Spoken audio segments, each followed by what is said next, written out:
Hi, I'm Mimi Chan. Welcome to Culture Chat. Thanks for joining the conversation.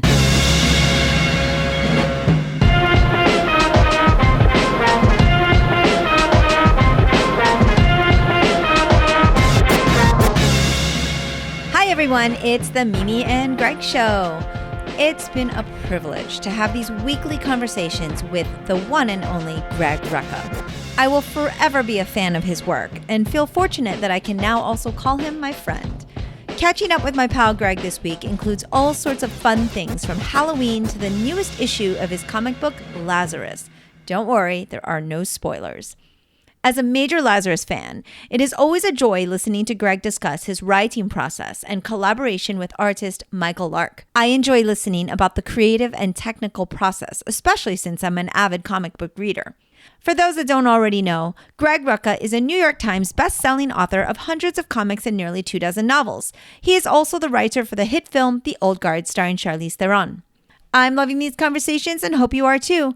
If you are, please rate my podcast on your platform of choice and share it with others. Normally, I'd be asking you to support my podcast with a donation on Patreon or my website. You can still do that. But this week, I would really appreciate it if you donated to St. Jude Children's Research Hospital using this link here so that we can raise money for St. Jude for the Wallam 50th anniversary celebration. I'm still working on my 50th anniversary virtual Kung Fu show edits and hope that you will join watching the premiere on November 7th at 2 p.m. Eastern Standard Time. That's this Saturday.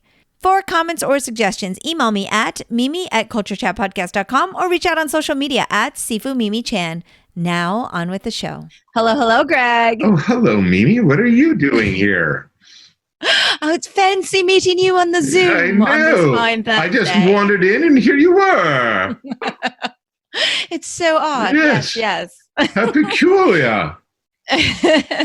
Well, it is Thursday, October 29, and I have decided with your podcast that I'm moving you up so that way people don't have to wait a whole week. It always seems like, oh my goodness, there's so much we talk about. And I'm going to start switching the schedule up, listeners. So be on your toes. All right, yeah.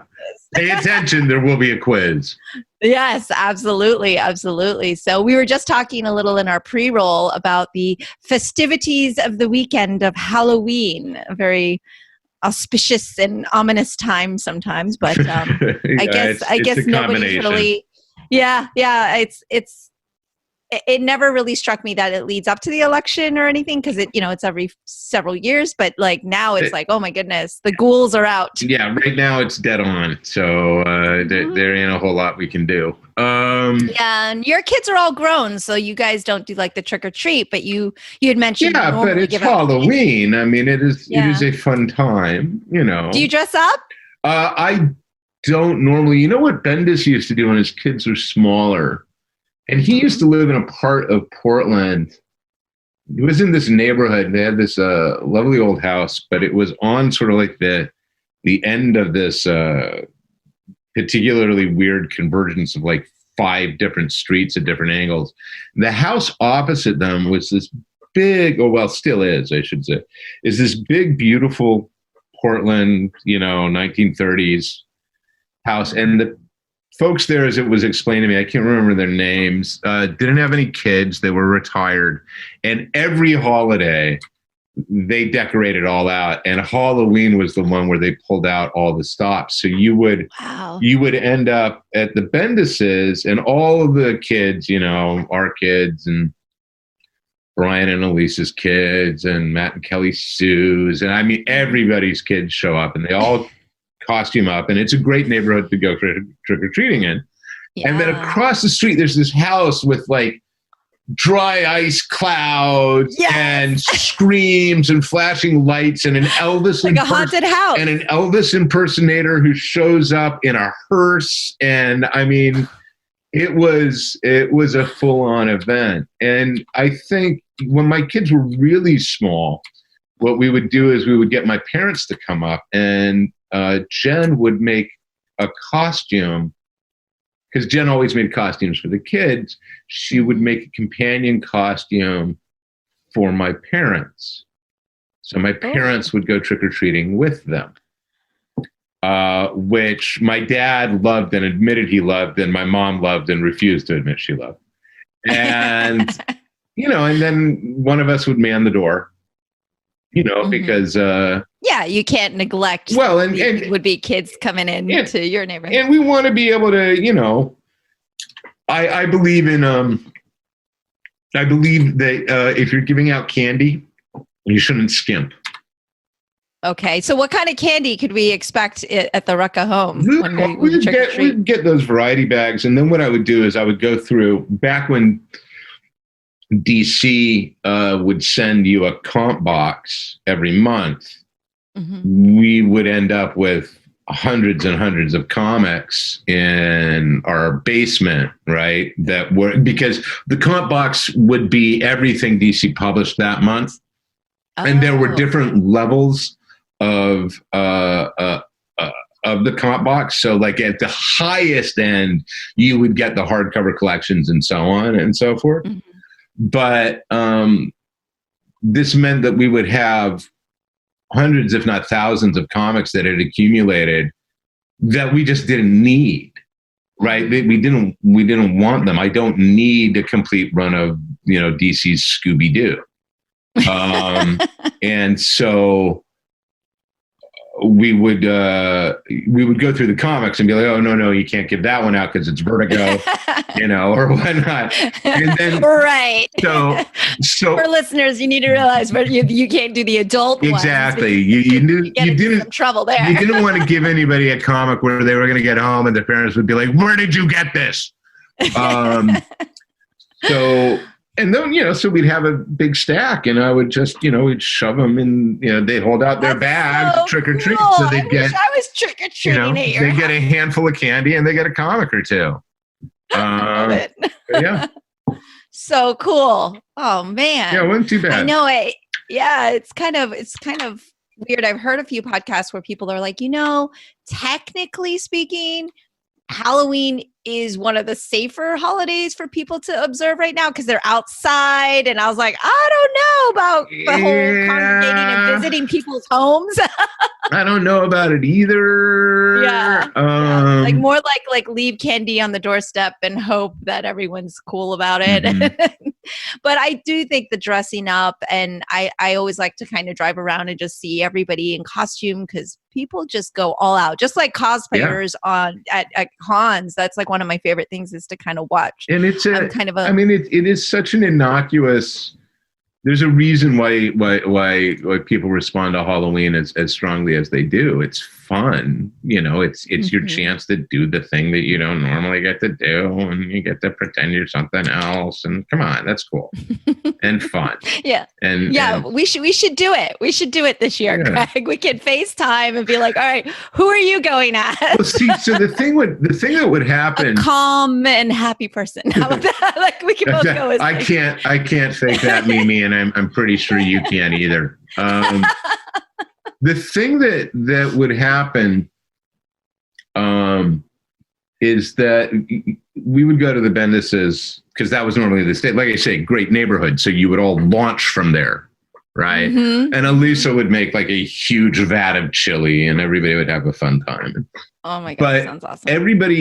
Most everybody, even the grownups, would have costumes. And it is the Portland comics community. So these are not people who skimp on costumes. And I imagine. So there would be some pretty impressive ones. And then I would always show up in something really lame if I could be bothered. Because my focus was always on the kids, right? And the last good costume I did, I was convinced Dashiell wanted to be Wednesday Addams for a Halloween party that we were invited to. So she and Jennifer decided that Jen would be Gomez and I would be Morticia. Oh my gosh, I love it. So it was not a good cross-dressing. But photos, please. I'm not sure. I'm not sure I have them anymore. I know that Dashiell spent a fair amount of time. I'm going to hit a Dashiell then. Yeah, she did a fair amount of time doing my makeup and I shaved, the beard and mustache. I committed. Yes. But it was one of those things where if we had thought about it 2 months in advance, I probably could have pulled it off. And did you wear heels? yeah, Oh my gosh. yeah. Isn't it horrible? Like this torture device for women, but like we all buy into it. I like I said, if we had had 2 months, I think it would have been more successful. We had about 7 days, and the result was things didn't quite fit. I was not convincing. Let's leave it at that. But all of you together, people would get it. Yeah, right? no, people got it. The group thing, you're all in the same. Yeah, theme. no. People knew what we were doing. I'm just not sure they, thought it was a particularly noble effort. Shall we say? I think you're being hard on yourself. I think Halloweeners are the same as the cosplay community, where they're like, you know what? It's the thought that counts. And at least you're trying to be festive versus like a curmudgeon. It's like, oh, I'm never dressing up. And Oscar and I are totally and curmudgeon is my normal state. So this is not an unknown thing. So yeah. But it's gonna be interesting. I don't expect, and where we live, I do not expect there will be much. I don't see us getting trick-or-treaters. I mean, I just right any activity. So, yeah. Yeah, we never get trick-or-treaters. We live in pretty much a retired neighborhood, so there's like no children to be found for years. Mm-hmm. It's just been, and it's always my mom's birthday, and so we usually end up celebrating because now she's like, finally, when we were kids, I never had a birthday because I always had to take you guys. Always Halloween. You wretched children. Yes, exactly. Sacrifices for these kids. Yes. But, so now it's all about, her and whatever she wants to do. And I think it would be kind of cool if I could make my family dress up. I don't think I've ever seen them dressed up. Now, for my 40th birthday, a few years ago, I had a masquerade ball in which I requested all the ladies wear white ball gowns and, if possible, their original wedding dress. Ooh. And a masquerade mask. And the gentlemen had to be in full like black tie attire with like a cool mask. And so my dad was in a tuxedo and he had the Monkey King head on that we have for Kung Fu. It was like completely absurd, but that's like that's in terms of dress up, that's like as far as I love the juxtaposition, I have to say. That sounds pretty awesome. Yeah. I have photos of that. And, I'm a little dramatic. And so I had like a whole thing. But my mom could still fit into her wedding dress, which is freaking awesome. And it was gorgeous. And it was just so cool. Like we both had, like a lot of the ladies were upset with me because they're like, I can't fit my wedding dress. And you just made me feel bad about myself. Not my fault. And I was like, sorry, but they enjoyed the dress up part. It was really, really beautiful. And so that was the last thing we probably did with dress up. But normally we don't dress up either. But, us are a little lame about it. Yeah, I mean, I get self-conscious about it. And I don't know why, but I do. Like you want it to be good, right? Yeah. Okay. That's how I feel when I was doing panels for Comic-Con and other Comic-Cons. I'm doing one on cosplay. They're like, are you a cosplayer? I was like, oh, no, not me. No. I was like, no, I'm here to facilitate your discussion. Yes, exactly. I was like, me? No. But because I don't sew. I'm not creative in that regard. Yeah. I feel like it's just not good enough. And the one time we dressed up, my friends convinced us to go out. We show up. Oscar, like, we were at my little cousin's house and he borrowed the little kid's like mask, like Ninja Turtle mask. Uh-huh. Yeah. And then he had like a cape that was maybe like a foot long and it was like a baby cape and he was like Ghetto Tello and I had a pair of fairy wings and we showed up and they were like, no lie, airbrushed full blue, full Smurf outfit, like professional. And I was like, seriously? This is why I don't dress up. Yeah. There's an escalating thing there where you're kind of like, I'm not. Yeah. Yeah, we felt so lame. I was like, they literally sat for airbrushing for 6 hours to get ready, and we like grabbed what we had. There is at least one family that I know in this town who hold nothing back for Halloween. Like they start planning the costumes 3-4 months in advance, and Serious stuff. and Well, always Fraction and Kelly Sue, they go all they out. Their whole always family stick always the goes landing. Yeah, they always stick the landing. So all right. Well, we will be admirers. Yes. We'll continue to be admirers of the. I'm not, no joke. I have sincere admiration for the people who. It is a creativity and a passion that combines, and I don't have it. I don't go there. And you have other creative outlets. And the few times look, I mean, in college, my big move was on Halloween, because again, college Halloween, wow. My big move was I would go and I'd get some Leap press-on nails, and I would trim 2 of them down, index fingers. I'd trim 2 of them down, and then I'd glue them to my incisors. And if you do that, you actually get really good vampire teeth. That are entirely functional. Like you can move through the world with your mouth closed, and it's not like, oh, bulge. And then you would smile or whatnot, and people would be like, ah. And that would be it. That would be the extent of my costume. But see, that's pretty creative, because it's kind of like that was college. But see, I'm 50 now, and that's over 25 years ago, and that was the apex. So it's been nothing but downhill from there. Downhill? Nothing. I will say, when the old guard came out, there were a couple of people who put up cosplay. Yeah. And I was like, wow, I was seeing some of that. We did the movie with the easiest cosplay. It's like, you want to be any black tank top, black jeans. Yes. There you go. Yes. There you go. Make yourself a cardboard Labris. You're fine. Yeah, a lot of your characters have ideal cosplay outfits. Speaking of which, I have to say, my week was highly improved yesterday because Lazarus came out, and it's always a treat for me. It was a pretty dark issue. It was a dark issue, but I really enjoyed it, of course. And I have to say, and I don't think we talked about it last time, but I am so grateful. Like, her hair is kind of doing a thing now, because I was starting to grow back. yes, because that was my thing. I was like, oh my god, yeah. Now, like, I'd have to do a double take because Marisol has the same cut, and I was going, okay, am I being like obtuse here? No. Like, just kind of. No, it was not. That was not you. That was, and it's funny because when I told Michael at the start of the arc, I was like, so Eve is. I want her hair short, like Buzz. Yeah. And he was like, she's going to look like Marisol. And I was like, I get it, but she is, there is a physical all into the military here that I want to portray. Mm-hmm. And he was like, I don't know, people are going to be confused. And lo and behold, people were confused. And when I told him, okay, so it's starting to grow back in now, Michael is like, well, it doesn't grow that fast. It's not going to grow that fast. I'm like, she's taking fish oil. I'm like, dude, 3 months have passed. Okay. I mean, and I finally said to him, Michael, she regenerates.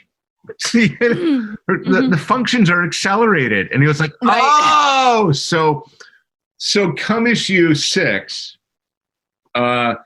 she will be even easier to discern as the forever one left. But yeah, no, I outsmarted myself there a bit. Yeah, but then I wondered, I'm like, wait, was that on purpose? Because Marisol was kind of her mentor, and her there is so it was kind of like she just stripped down, and there's very deliberately a subtextual thing going on there that acknowledges. The military forever is a creature, for lack of a better way to put it, who is certainly, her father is Marisol. Mm-hmm. So when she is at war, right, the unconscious emulation is going to be of the person who taught her to fight. Mm-hmm. Who taught her to be that soldier.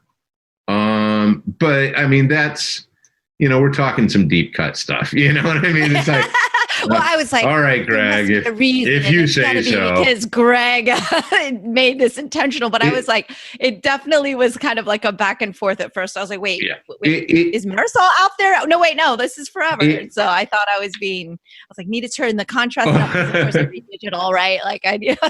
No, it absolutely. I mean, it absolutely was deliberate. The goal here is to I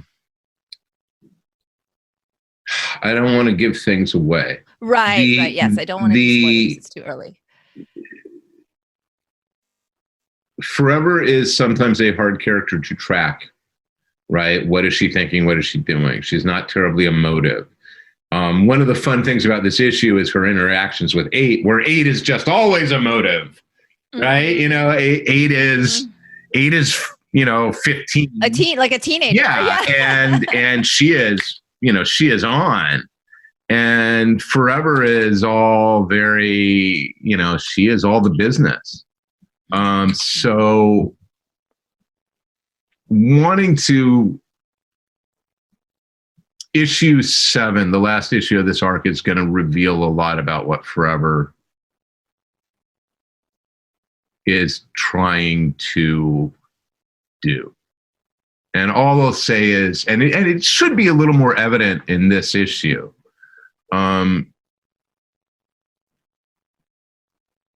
simply because we watch now, we see the meeting between these two. But we also see pretty crucially Forever creating a communication system. And it is clearly very covert. And it is so covert, Joe doesn't know about it. Right. So for the first time since the start of Risen, we are seeing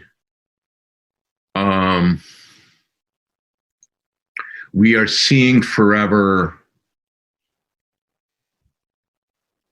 lying to Johanna. Okay. Which, if you're reading that carefully, should let you know that she is up to something. There is a thing she is up to. Yes. And I don't want to give anything else away other than to say. No. I think I will let listeners kind of read a little more, and then I'll send out for some questions because it literally just came out yesterday. But obviously, I had to read it. Yes. Because I've been waiting. I'm like, so how does this work when you pre-order? Does it like release at midnight? Do you get it? And of course, I fell asleep. So I'm like, I'll get it on Wednesday. I'll get it that But I was curious, like when you do the subscription thing, like if it like when you what get time it digitally, does that mean? I actually think I don't know. I don't get it digitally for some reason. Yeah. My understanding is that it actually does drop at like midnight or like 12:01. I would imagine it would have. So, but it's just been long days. So I was like, all right, I'm still in edit mode and everything for my project. And so I was like, I will read it on Wednesday in the day. It's going to be okay. How is the project coming? Oh, man. I just talked to my editors last night because we are at this home stretch. So basically, it's going to be a YouTube world premiere. And in order to do that, you have to upload the file and then select world premiere. But once you do that, you cannot make any changes. Like, that's it. That link is set in stone. It's done. So it's done. Yeah. So I've been dying to share that link so I could promote it. But at the same time, it's like I told my editors last night, I'm like, guys, just keep hanging with me. We are like seeing the finish line, but we're on our hands and knees crawling and bleeding. Our knees are getting scraped. It's just like this slow crawl to the end. And it's so painful because we're so close. But like any project, and I'm sure you can attest, it's kind of like you just got to close it out and be like, that's it. It's done and move on. But I'm really excited for it. And I just did a podcast with Oscar yesterday that'll drop this week. And we were just kind of talking about, the making of the project and how it kind of came to be. And what's really beautiful about it is that pretty much 100% of everybody who has taken part in it has done so because, of their love of Wallum and my father and their respect. It's all been volunteer, and you can't really express how much that means to have a project of this capacity with all volunteers. That's huge. Yeah. Yeah. No, it's huge. It shows that, the 50 years and even in like the lives he's touched. So it's just, it's amazing. And these guys, like my ed team especially, we're like in the trenches together, but it's coming along and it's going to be really cool. And I will feel much better on November 8th. You're almost there. Almost there. You're almost there. So I'm almost there. So, but it's been a nice distraction, to be honest, to have something that is beyond just my daily work stuff. And it's like, I have a goal, I have something I'm working on, and it's a bit of a creative outlet. So that's been nice because obviously you and I talk all the time about the shit that's going on around the world. Oh, and yes. you just need these distractions. And so even though it's work, it's still positive. And so I need that. That's good. It's good to be focused. Yeah. It's good to be focused. Exactly. And I must say, this will ruin nothing for listeners.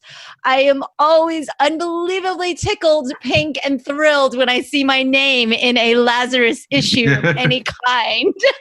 So I love that you shared our book club thing on Cersei as a current reading list. And I always appreciate the culture chat shout outs. It's funny. I bumped another book for Cersei. I think. I don't know if I actually wrote up. I can't remember. This is COVID time brain. I've wanted to put True Grit on a reading list, and sometimes you do several. Yeah. Well, I try to do two. Yeah. So I guess if I haven't done it, I'll have to go back and check. But if I haven't done it, I need to do True Grit next time. But yeah, I think I bumped True Grit for series. Oh. So, yeah. So there you go. I was thrilled. Yeah. I'm curious what the Venn diagram is of Lazarus readers to Culture Chat book club members. Yeah. How many people will be like, yeah, I already read it. He's Craig. So, well, for sure, my book club that I had read your Atticus series, now they're reading Lazarus, and they read the Old Guard because they wanted to watch the film, and so they're like full on board. I've totally like Ruckified them. God, wow, Ruckified. Okay, yeah. So they'll be tickled to see the Cersei thing too, because that was one. And that's our at the same time. Yeah, that's the cycle. So. It's the book clubs. So anyways, I always do appreciate that. And it's like a fun surprise. No, that's great. So. Good. But of course, I always enjoy Lazarus. How could I not? But it is definitively quite dark. And I wonder if, I know that you kind of know like the whole plot and the outline, but I talk to authors a lot, and a lot of what goes on around you kind of comes out in your writing. Yes. And so I'm curious, is that a lot of the case of maybe this issue, or is it just nope, that was kind of where we're headed? Because it's not like it's rainbows and ponies in Lazarus. No, it's generally it's not my seriously toned. Yeah, it's not My Little Murder Pony. I'm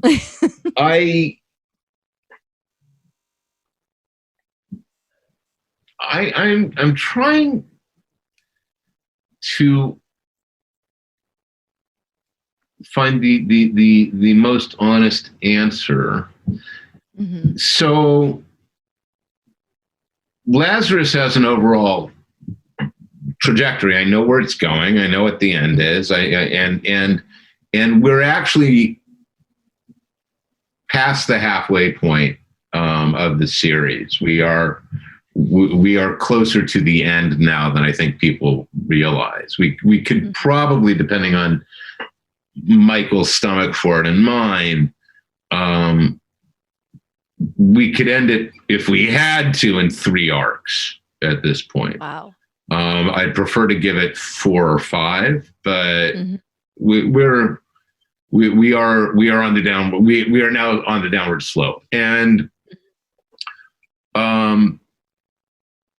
so a lot of what happened in this issue happened because it needed to.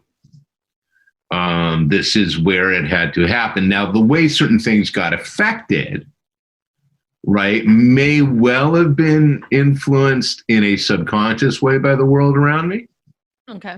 But for instance, there's a sequence, again, I want to avoid spoilers. There's a sequence at the end of the issue where Forever is completing her mission. It's the penultimate moment. It's not the ultimate moment.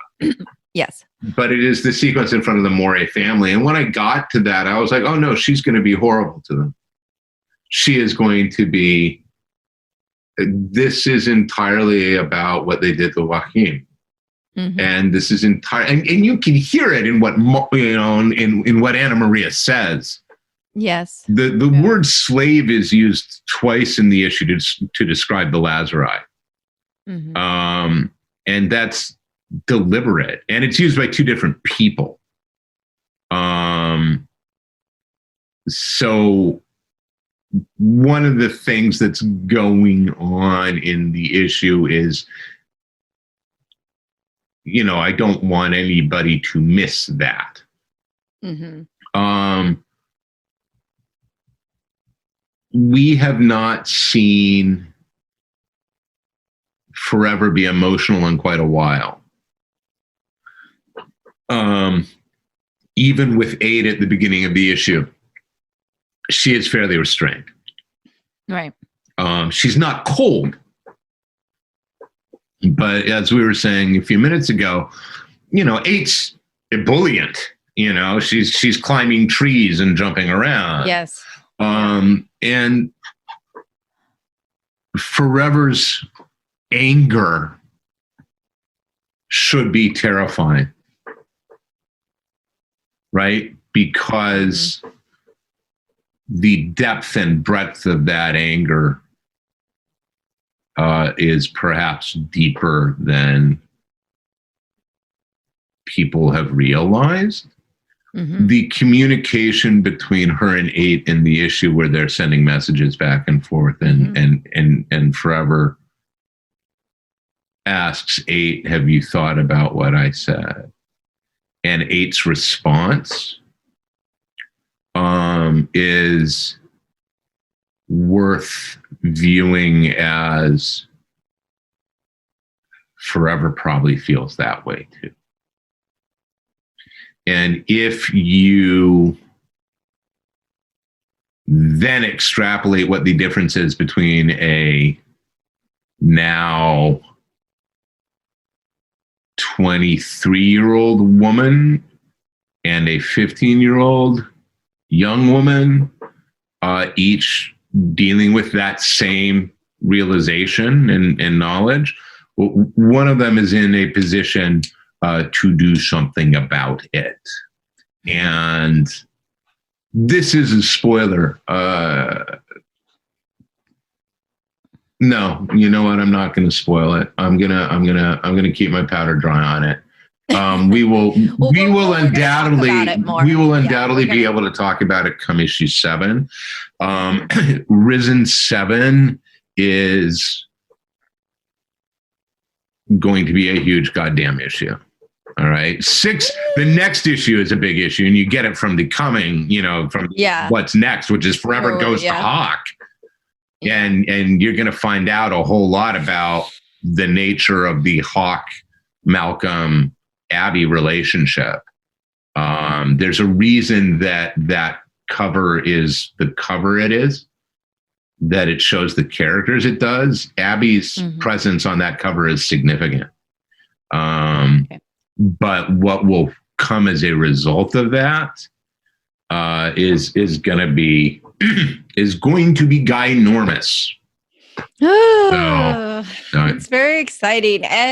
Anytime I pick up an issue, because yours is probably one of the only ones I've committed to that is ongoing, because I have that rule of I just want it to be done and then I can binge, and except for maybe Usagi Yojimbo, which is forever going to be ongoing. But nobody in their right mind wants Usagi to end, so that right. No. Yeah. So I committed to that, but that's a little different, because that's also a little different where it's kind of you could pick up any story and read. Of course, it's ongoing, but it's not like this is a ongoing story that will have a definitive end. It's not like just the journey of. So, and it's an interesting thing because this is like, I feel and understand more about what a traditional comic book reader, like my husband who grew up reading comics, having to wait for the issues and all of these things, because it's not really typically what I normally do. There's a few that I've committed to, especially since befriending so much of the comics community. But it's like I'm so excited and I want to read the whole thing, but then I'm like, oh, I finished it already. And then I gotta go back. But it's like this excitement, but then I don't want it to end. And I feel the same way about the whole series. Is that how it is for writing? Like you're excited because you're enjoying it, but then you want it to end or you don't want it to end? Oh, no. The goal is always to end this, is to have the right end of the story. My career is a legacy of stories that never ended. And trying to bring things to their logical and appropriate end. But Lazarus was always finite. Yeah, of course. There are lots of things to be done after that ending. If people, if Michael and I felt there was a demand for more, we could do it. Though I suspect when we're done with Lazarus, Michael's going to be like, no, I am done. He is... No, and for very good reason, but he's made it very clear to me. He's like, when we finish this, we need to do like an OGN, just a done it with something easy and quicker and simpler. Because this has been, for me, I've been carrying this around since 2013. Yeah. Michael's been drawing it. All right. So the attendant labor here is pretty extraordinary on his. When he says like, dude, I'm like, I get it. I don't begrudge it. And, people have asked, why does it take so long? Why the delays? And there are artists and art styles that are always going to be quicker. You look at what Michael did in this issue, and there's a reason Michael's not fast. Michael is meticulous. Mm-hmm. And one of the things that makes Lazarus work, if not the thing that makes it work more than anything else, it isn't me, it's Michael. And that isn't to say another artist could not have drawn Lazarus, but what Lazarus is right now, the thing that we have created, is entirely a result of it being Michael's art that is telling this story. And nowhere to me is that more evident than in an issue like this one, where I've said before, Michael is not photorealistic. He's documentarian. He does this thing that Mamet describes in his 3 lectures on film, which is incidentally, I think, a great book for people to read. All problems with Mamet aside, and there are a legion of them. It's this little book. It's just like 3 lectures on directing film. Mm-hmm. Yeah. But he talks about, I want to say, the uninflected camera, basically, and it is effectively saying you put it here and you look at the thing. You're watching the thing happen, and Michael does that brilliantly. Mm-hmm. It feels like you're watching. You're not watching drama. You're watching documentary. And the book lives and dies on that, in my opinion. So, yeah, no, definitely. It's you've always been pretty clear on the collaborative effort, and it's not Greg Rucka's Lazarus. It's Greg Rucka and Michael Lark's Lazarus, and I'm very careful with that as well. Ever since I got the privilege of meeting you both and understanding like that dynamic, and of course, it's not. He's not just the artist, quote unquote. No. Like it is, you guys are both telling the story. Yeah, he absolutely is the co-creator of the series and my collaborator. And to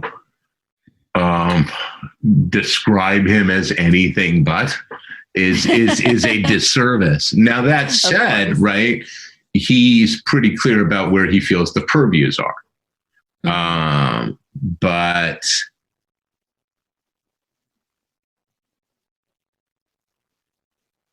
you know, I love the fact that we've never, you know, after all this time, and this is now effectively our 33rd issue. I can think of only once where I said, nope, we're doing it this way, and put my, you know, fist down. And otherwise he was like, you know, all right. And it's funny because we talk about it and I'm like, do you want to know where we're going? He's like, no, I don't. Yeah. Like, don't tell me. He doesn't want to know. Yeah. So. Yeah. I find that interesting because everybody works so differently, and some people need to know, and some people are like, nope. This is. Well, I remember I got to speak to him, and it creates certain problems. Like, for instance, the covered issue 6 has to be done before he's got the script for 6. So we have it for the back of issue 5. So he's like, well, what am I drawing? And I said, well, I think it should be this. And he's like, why? And I'm like, and you're like, you don't want to know. All right. Well, how much do you want me to tell you? He's like, well, you got to give me something. So I'm like, okay, it's going to be this and this and this. And then he's like, no, stop. I don't want to hear anymore. So, yeah. I love it. I love hearing about that collaborative effort though, because it's such a cool dynamic. And I think it's just such a special thing. You seem to find a way to work with so many different artists that on these levels and be able to create all this, you know, the wonderful comic books. So it's pretty cool though to see, because like you can see different relationships with different people and how the result is also different, right? Mm-hmm. And it's really a fun thing to kind of analyze. But having had the pleasure of speaking with Michael, it's always a little extra fun as well. He's so much fun. So, but okay, we had one listener question. Only one. That was it was kind of left in the back burner type of thing. And since our time flies when we're together. Yes, it does. Yes, it does. Always a delight. But I figured we can end with this, and then I'm sure we'll have a whole lot to say next week. Yeah, I know. I'm kind of like, should that one be like a cocktail hour? Should I be like, what should I be doing to prepare? Like, should I have? We will see. French fries, or do I need to have everything comforting in my life, like in this room? We will see. Yeah, we will see for sure.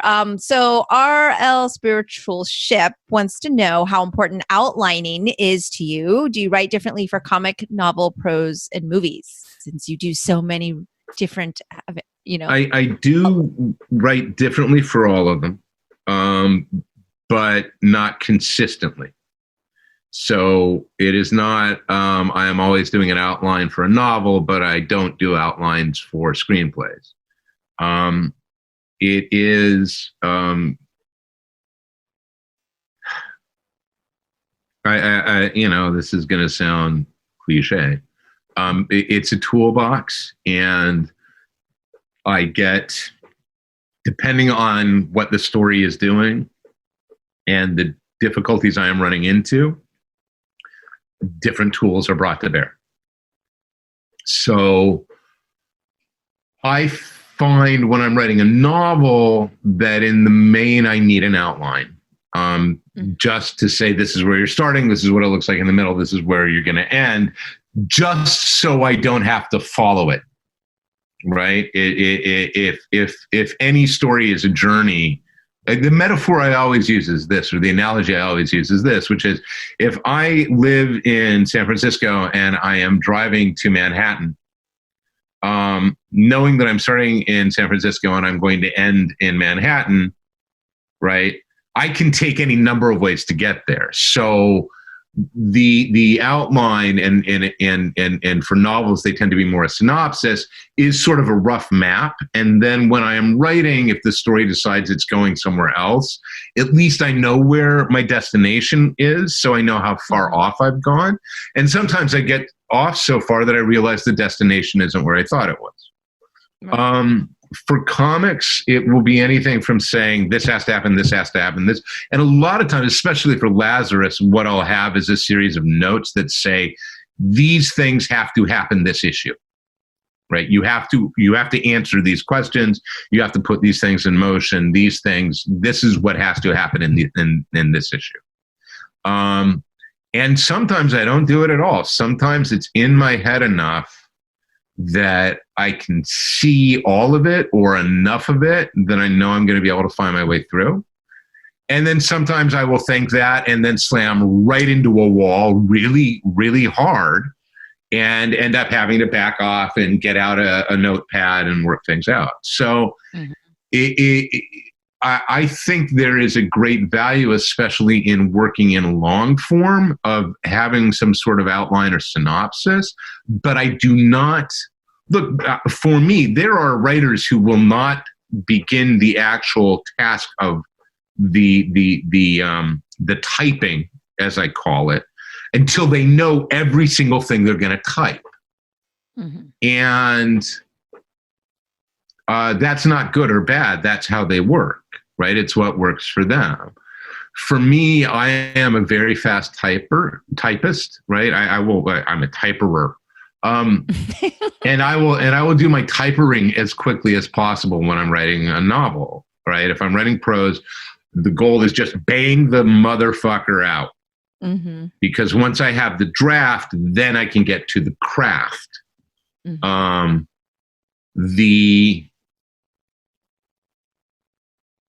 novels, and the reason for this, honestly, is because a novel is a far less structured thing compared to what a screenplay has to do, or a comic. Right? In a comic, you are limited so much by your space and by the page. And in a film, you are limited by time, right? But in prose, you're limited by what your publisher is willing to publish. And if everything you're putting into the novel needs to be in the novel, then if that novel has to be 250,000 words, it'll be 250,000 words. So. Yeah. So for like Lazarus, like I'm working on issue 6. Like, do you go back and read 5 a few times, or is it just so in your head you don't even need to do that? I do less with Lazarus than I do with Black Magic. With Black Magic, there's a lot of stuff doing this. It's a lot of juggling. So I will have to go back and reread and be like, where was I in this thing?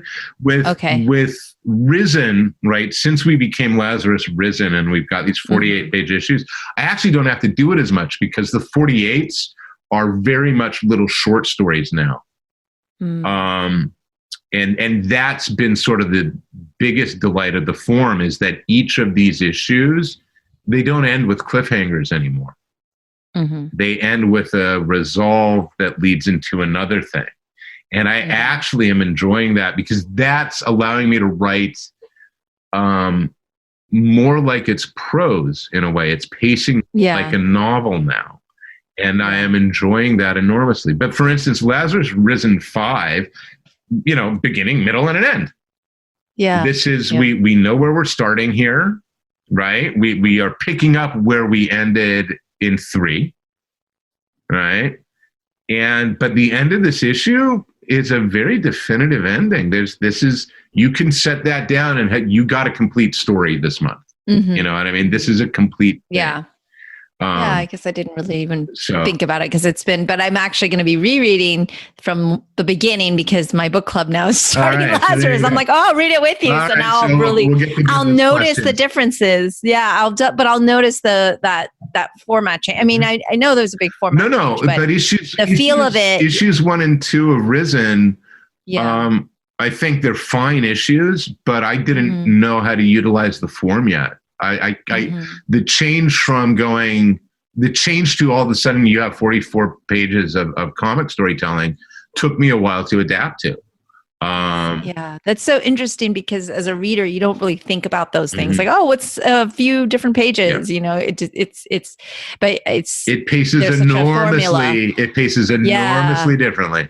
So yeah. And I learned that, of course, when you get to kind of read what you write at the end. And you and I spoke about it last episode, 2 episodes ago. Of, you've been talking about what you write in the editor's letter or at the end. And of course, the end of this one is quite the wrap up of the last few months of life. I wrote it. I wrote it.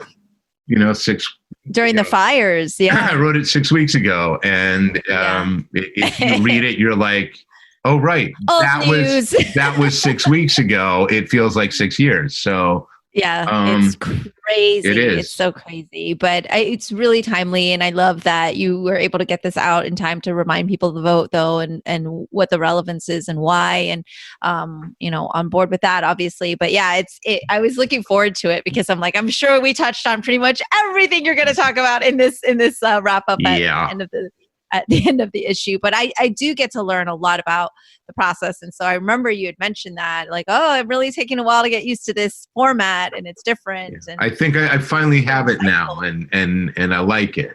It feels smooth. Yeah. It's like you said, it's like mini stories, like short stories. And so you get to kind of be with these characters. But I have more questions for you, but we'll save them for next time. Okay. we may need that pressure valve. Questions. So. Yes. I'm like, well, yeah, I don't know. I'm so pent up. Like my anxiety is. We can't worry about that right now. We gotta do what we do, so. Yeah.